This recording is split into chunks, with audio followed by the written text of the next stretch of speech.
Assalamualaikum warahmatullahi wabarakatuh. Bapak, Ibu, saudara-saudara sebangsa setanah air,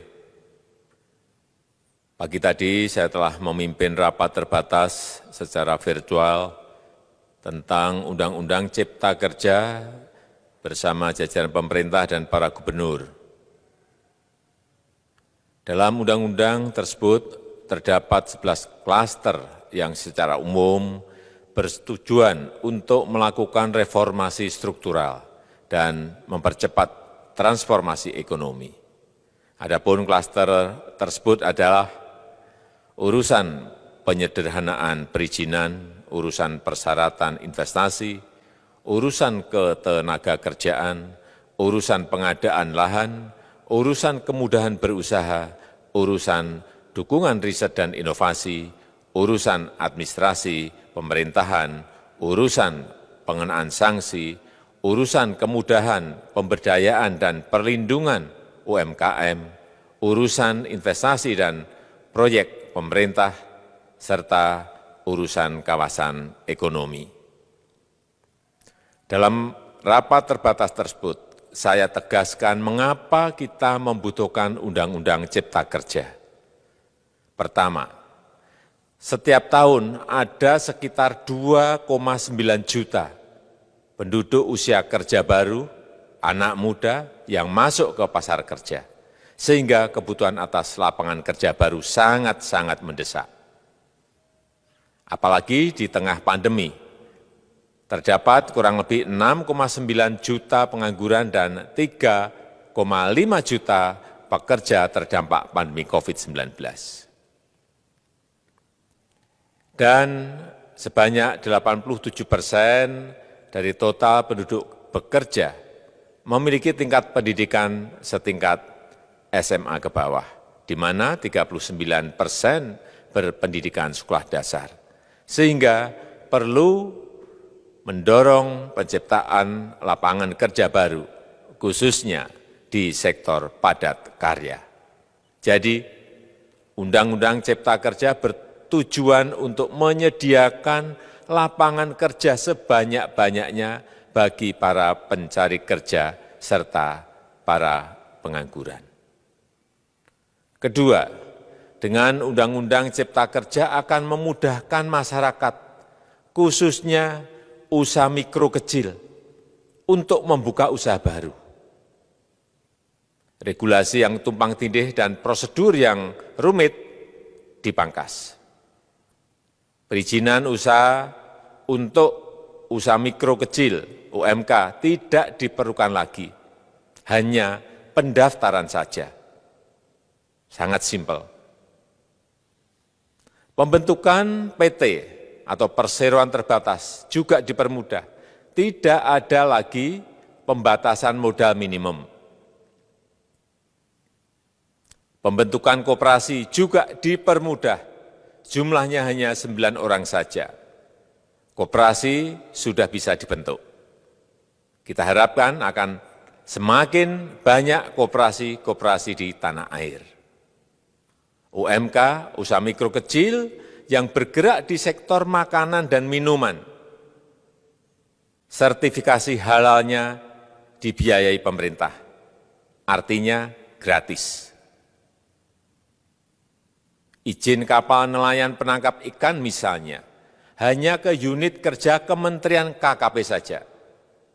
Kalau sebelumnya harus mengajukan ke Kementerian KKP, Kementerian Perhubungan, dan instansi-instansi yang lain.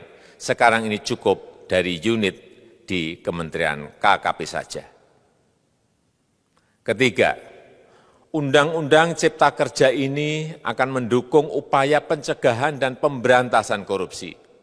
Ini jelas karena dengan menyederhanakan, dengan memotong, dengan mengintegrasikan ke dalam sistem perizinan secara elektronik, maka pungutan liar, pungli dapat dihilangkan. Namun, saya melihat adanya unjuk rasa penolakan Undang-Undang Cipta Kerja yang pada dasarnya dilatar belakangi oleh disinformasi mengenai substansi dari undang-undang ini dan hoax di media sosial. Saya ambil contoh, ada informasi yang menyebut tentang penghapusan UMP, upah minimum provinsi, UMK, upah minimum kota kabupaten, UMSP, upah minimum sektoral provinsi. Hal ini tidak benar, karena faktanya upah minimum regional, UMR, tetap ada. Ada juga yang menyebutkan bahwa upah minimum dihitung per jam. Ini juga tidak benar. Tidak ada perubahan dengan sistem yang sekarang. Upah bisa dihitung berdasarkan waktu dan berdasarkan hasil. Kemudian adanya kabar yang menyebutkan bahwa semua cuti sakit, cuti kawinan, cuti khitanan, cuti baptis, cuti kematian, cuti melahirkan, dihapuskan. Dan tidak ada kompensasinya. Saya tegaskan juga ini tidak benar. Hak cuti tetap ada dan dijamin. Kemudian apakah perusahaan bisa mem-PHK kapanpun secara sepihak?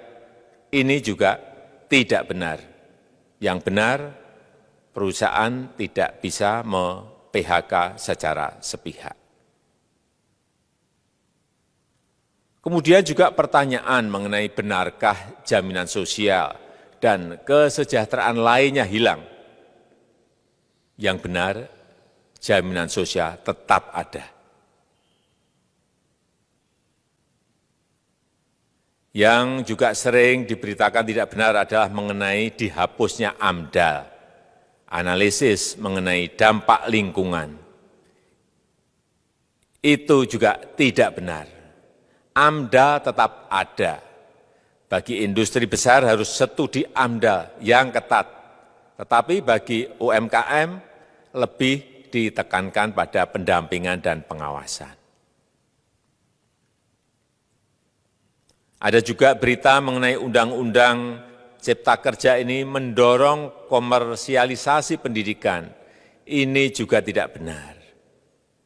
Karena yang diatur hanyalah pendidikan formal di kawasan ekonomi khusus, di KEK.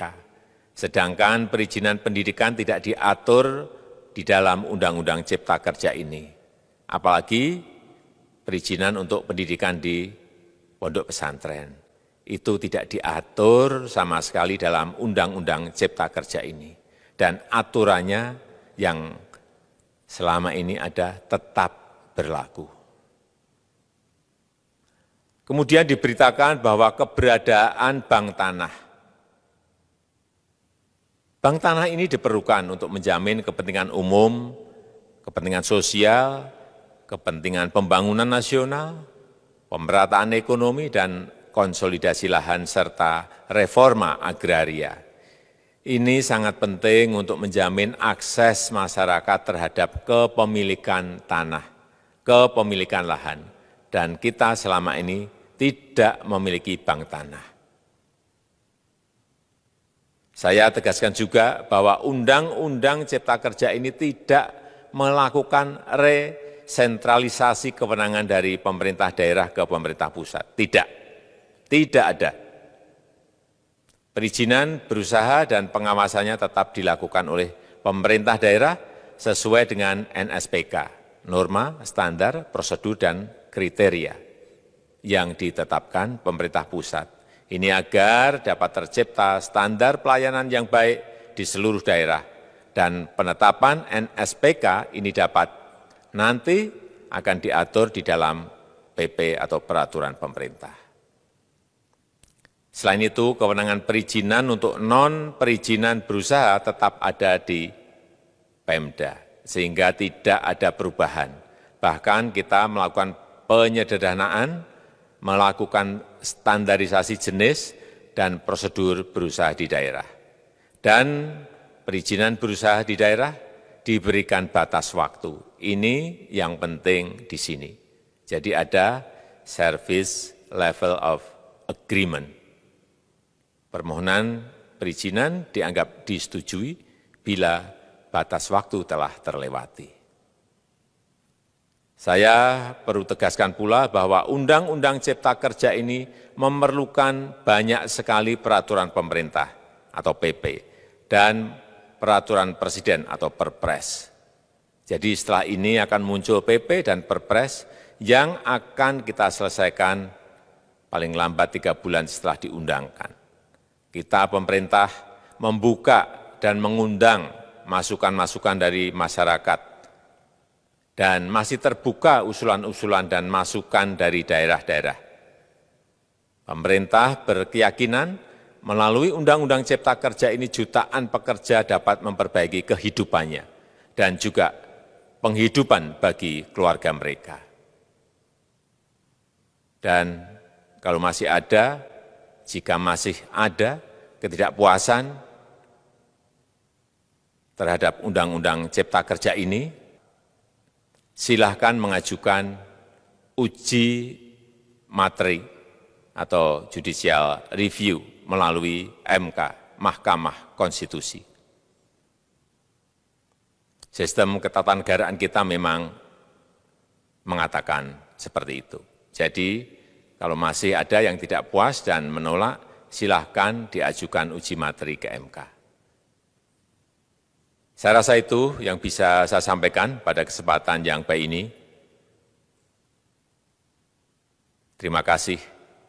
Wassalamualaikum warahmatullahi wabarakatuh.